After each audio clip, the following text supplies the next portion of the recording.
Goal!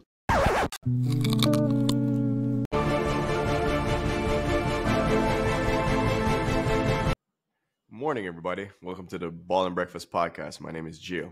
This podcast will be centered around the top 6 teams in the Premier League as well as their Champions League performances and cup runs. As you can see, I'm a big Liverpool fan, but we'll have people coming in hopefully through the podcast that are fans and super fans of other clubs. The first set of episodes as we go into the season 23-24 is more of a predictory feel. It's where we are in the season as in terms of what I see for all the teams, and obviously a little bit more centered and focused on Liverpool Football Club, which is my passion. Anyway, starting it off, I'm gonna give you right off the bat what I believe the top 4 teams, Champions League qualifiers, Premier League winners, runner-ups, will be for the upcoming season. Sadly to say, I don't believe my club is going to be in the runnings for that runner-up or title-winning performance that you've seen in years gone by. I'll obviously go in depth into that when we get more around to the Liverpool side of the episode. But starting off, we have to give massive kudos out to Arsenal Football Club, not only for the performance that they did last year, but what they've done in the transfer market for this season upcoming. I find that they have really rode the momentum of last year. Getting Declan Rice in, removing Xhaka, holding on to Thomas Partey. Big decision. I thought that if they lost Thomas Partey and they even got in a Declan Rice, that midfield would not be as robust. It's going to be a little bit thin on the in terms of squad depth, which is really what cost them the title last year. I have to say that in terms of the strikers, though, Jesus, his injury record is really coming to bite him in the ass. And when I look on Eddie Nketiah, starter, yes, for maybe a West Ham, but not for an Arsenal club. I don't think he's ever going to become that prolific striker. I think that number 14, honestly, is kind of cursed for Arsenal. Everybody since Thierry Henry that has taken up that number has really kind of flamed out in a sense. I would say that Balogun, that the Englishman that just went over to commit to playing for the US, he has a higher ceiling, most definitely, than Eddie Nketiah. But so far, the Community Shield just passed. I thought that they had, Jurrien Timber. How good was he? I believe that really and truly, when you put Jurrien Timber, that right side defense of Arsenal, Jurrien Timber at the right back position, and Saliba, anybody is going to find it hard pressed scoring on Arsenal this year, because I think the inclusion of Declan Rice into their squad is going to allow Thomas Partey to really be able to just sit as he has aged now in front of that back line. Sorry, I was just drinking a beer. It's going to allow him to really sit down in front of that back line and really focus on just the defensive side of the ball, which, not that he served much offensive purposes, a few 25-yard screamers, but that was far and few between. But the midfield, it looks a little bit more balanced to me. Thomas Partey is sitting in front of that back line. I think I'm going to say that Gabriel at the centre back, Martinez, I think that's his, Malanique. He has a weird M word like the Martinelli at the front. Forgive me if I botched it. Well, I know I botched it. But yeah, I think last season he played a little bit above his talent threshold. I think he's going to come back more to being an average centre-back. You kind of see it in the preseason already, that lack of sharpness almost. I think he's going to be online with probably more of like a Per Mertesacker, where very good centre back, but not world class. But Saliba is a world class centre back in and of itself. So when you pair Jurgen Timber, who is versatile, I mean, truth be told, when I watched him with Ajax a couple times that he played for against Liverpool, I mean, he really can play so many different positions, such an asset to the team, such a bargain pickup. I think it was 40 million. Amazing. Because he can play at the right centre back, at the right sided centre back. He can play right back, and he can also play. I've seen him play centre defensive mid, and his range of passing is actually quite good. So I have to give massive props for that pickup. I think it's going to be one of the pickups of the season. As we reflect, you're going to look back and say how it is that a lot of other clubs weren't in for Jurrien Timber, especially my club. But that being said, I think Arsenal is going to be runner-up again this year. With City winning the league, I think City are far too deep. Holding on, I think the crux for City actually coming in first is holding on to Bernardo Silva. I thought if they lost Gundogan and Bernardo Silva in that midfield, that would be a little bit too much creativity lost in one particular season. But I think holding on to Bernardo Silva, adding back in the fact that Calvin Phillips, as big as a talent as he is, he hasn't really played for Manchester City. And Pep has a way of kind of holding players back. I mean, Mahrez really was more, or has been used more of a super sub until last season.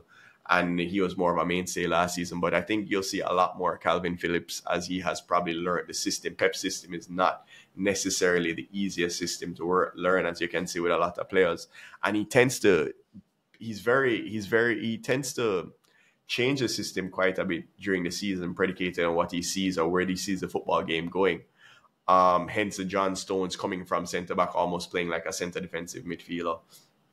And I think that's why, based on Fabrizio Romano, Barcelona and PSG have been out for Bernardo Silva, but I think Pep has absolutely blocked any transfer. Bernardo obviously wants to go to Barcelona. Pep is not letting him go because he is integral in opening up the pitch for not only an aging De Bruyne, but more importantly, based on the injury history of De Bruyne right now, if they lose De Bruyne due to injury, which is almost most likely to happen, then what do they do?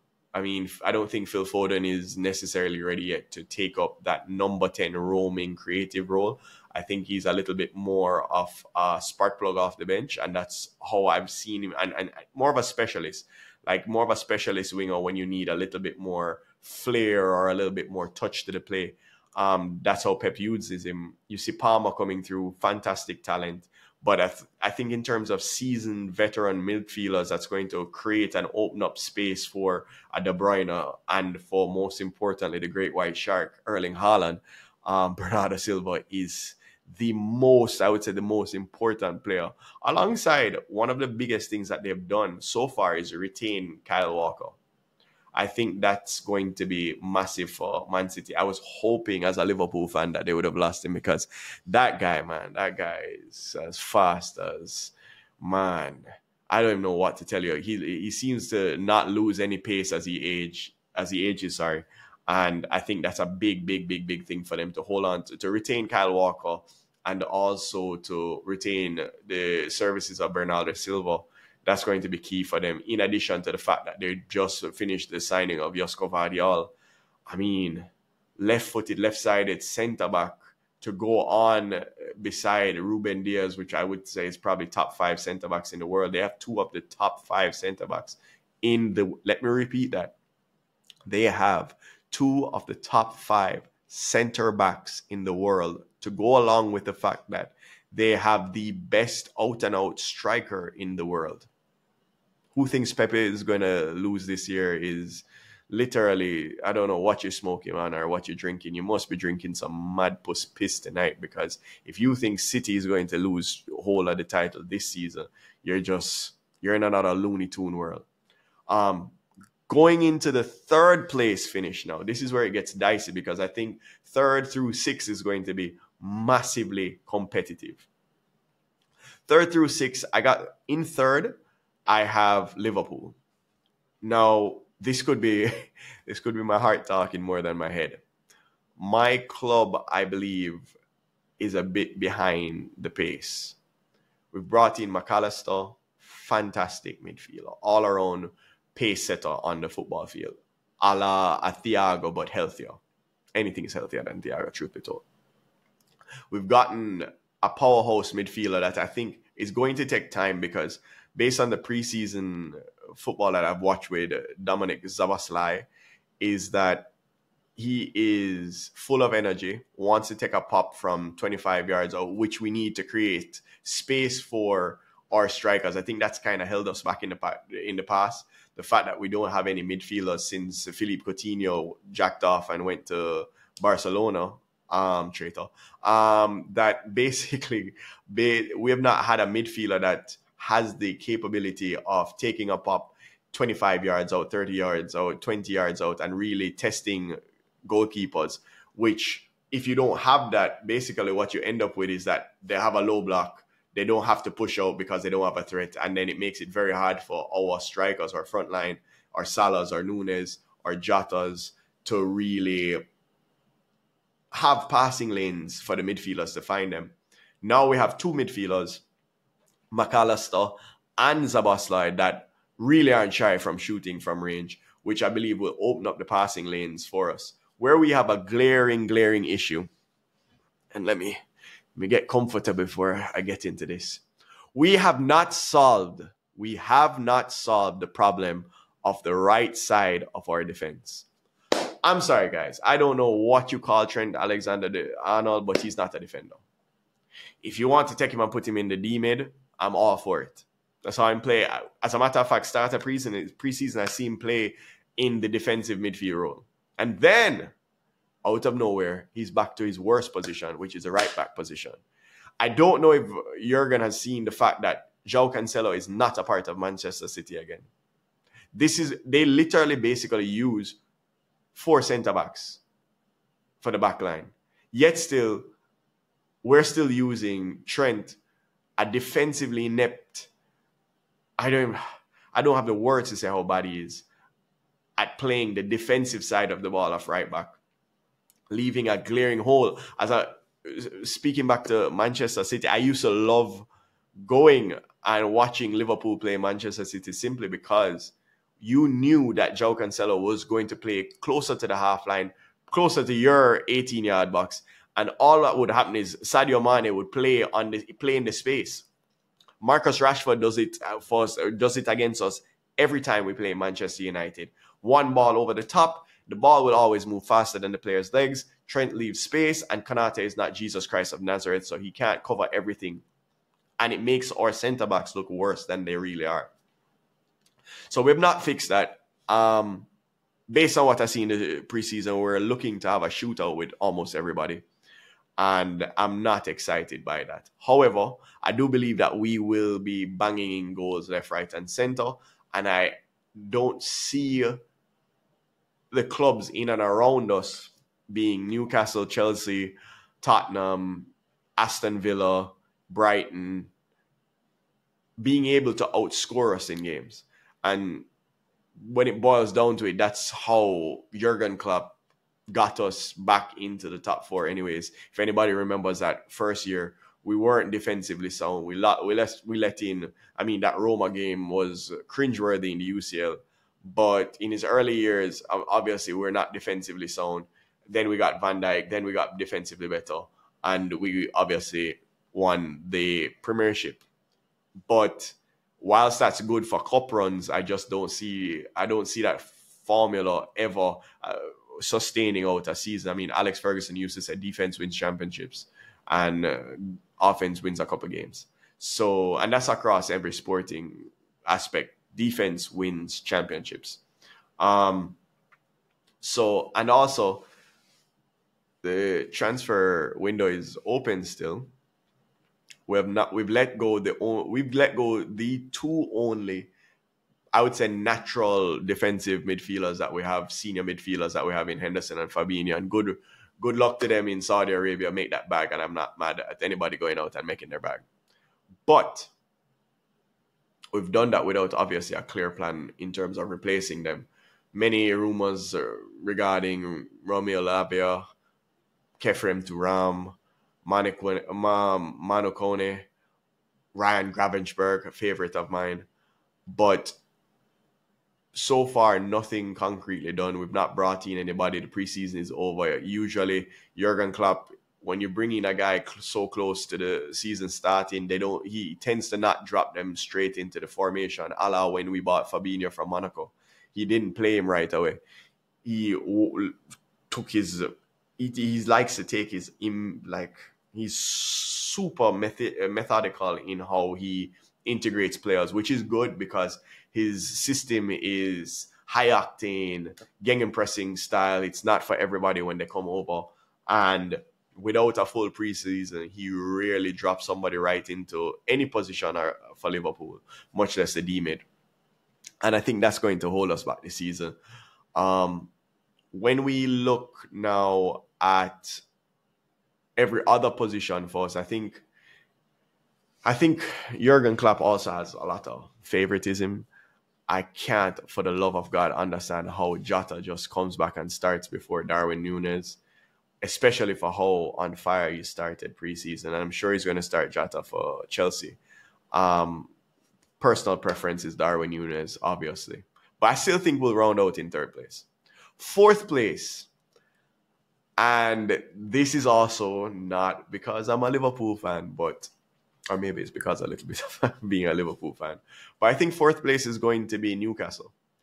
I love the additions that they've made. Sandro Tonali is to me, the perfect modern day midfielder. Pairing him alongside Bruno Guimaraes, I mean,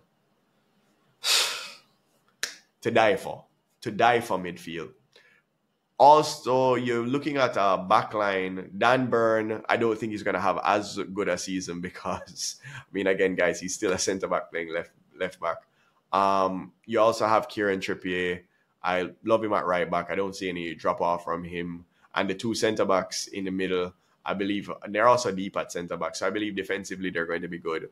In the midfield, going to be able to far better hold pace. And I believe a big year for Alexander Isak is coming up.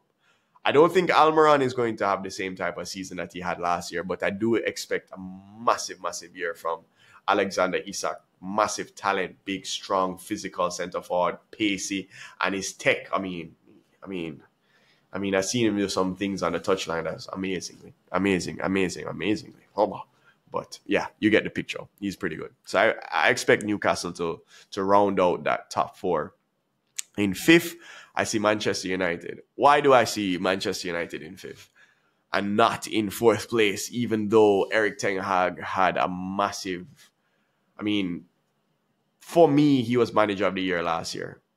Outside of, obviously, Pep, just because of the accolades. But for what he was given, Erik ten Hag did fantastically well.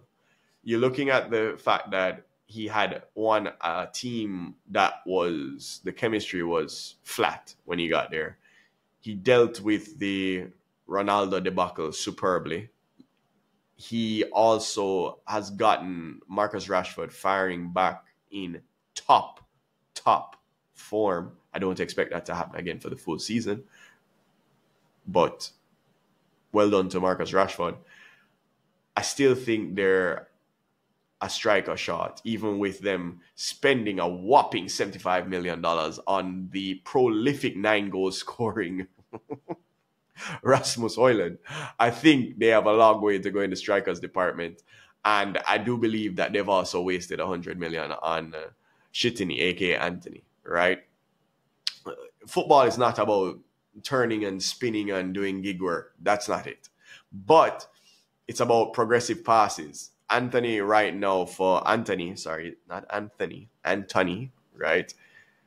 has just not shown me anything.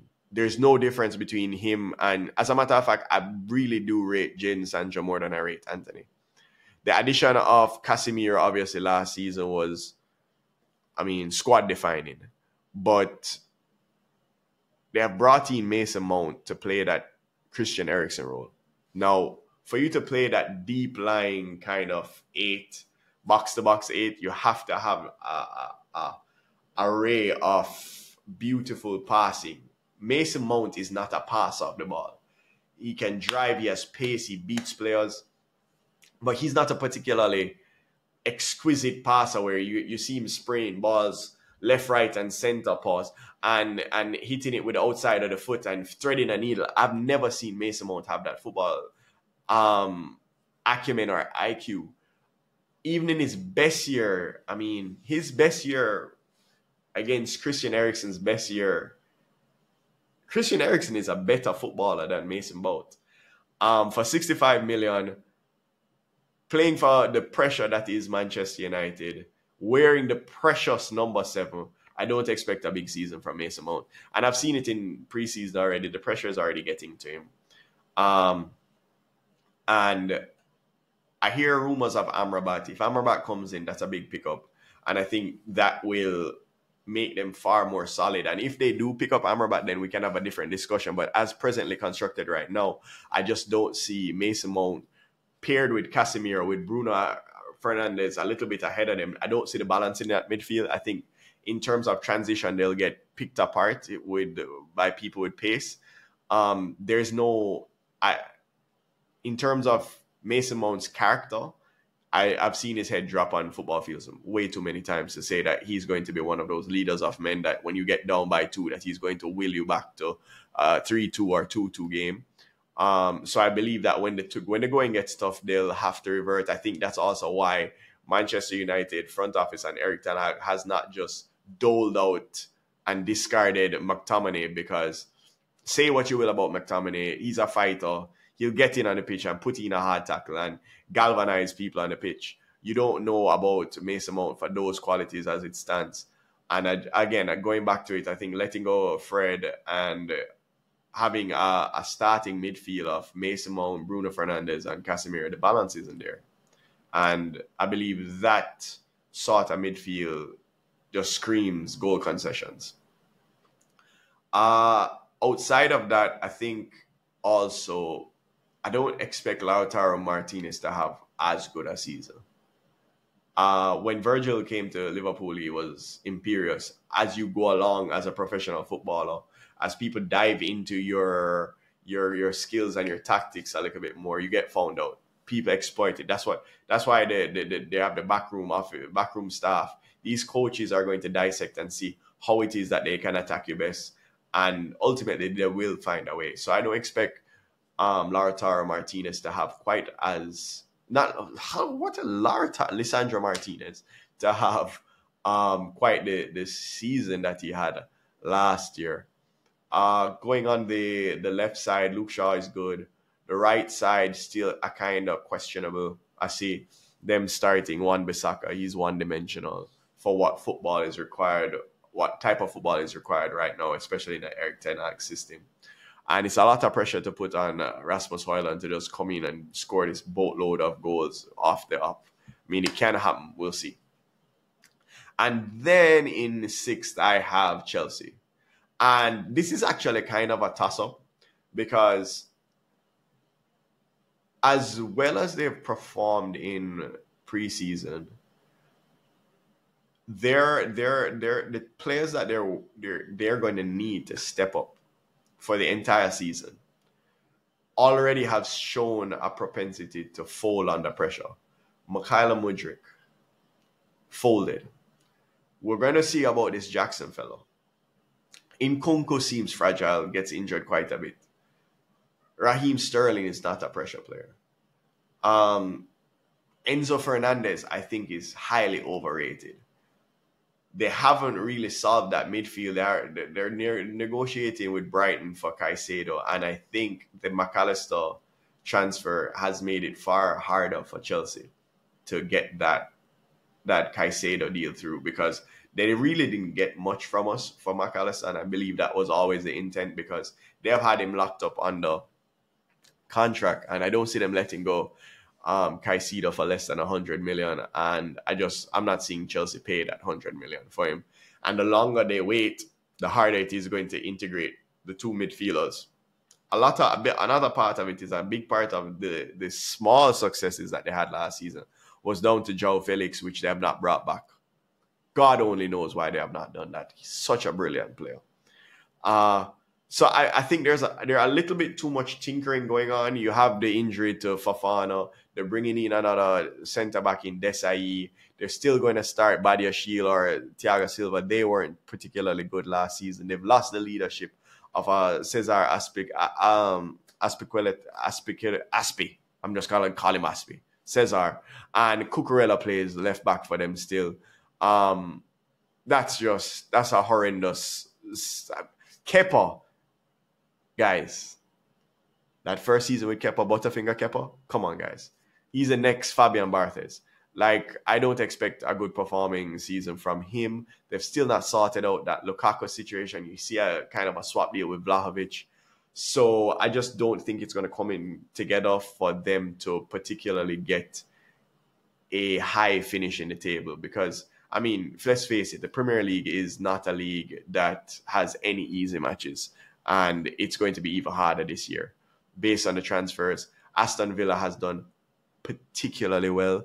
Unai Emery he's a fantastic manager, bringing in Pau Torres, bringing in and really making the squad gel. I mean, they got the best out of Coutinho. They have guys like Emi Buendia. They have Ollie Watkins is firing. It's not going to be easy coming in the top 6 for the Premier League for the foreseeable future because obviously we're the top league in the world. I could make a case for 6 for, I mean, any myriad of different teams. You have your Brightons, who Matoma seems to be a world-class player. And they have Evan Ferguson, they have Caicedo still, he might still stay there. And they just have a brilliant scouting department. You have your Aston Villas.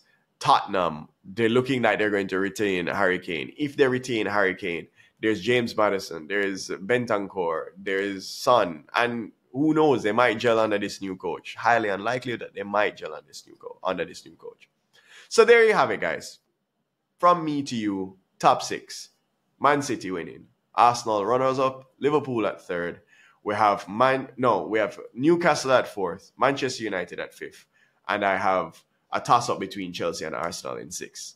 Thanks for joining us, and if you want to help me out, just want you to like and subscribe and comment below. Help the algorithm, as everybody says on their channel, and I hope to see you next time. Ciao.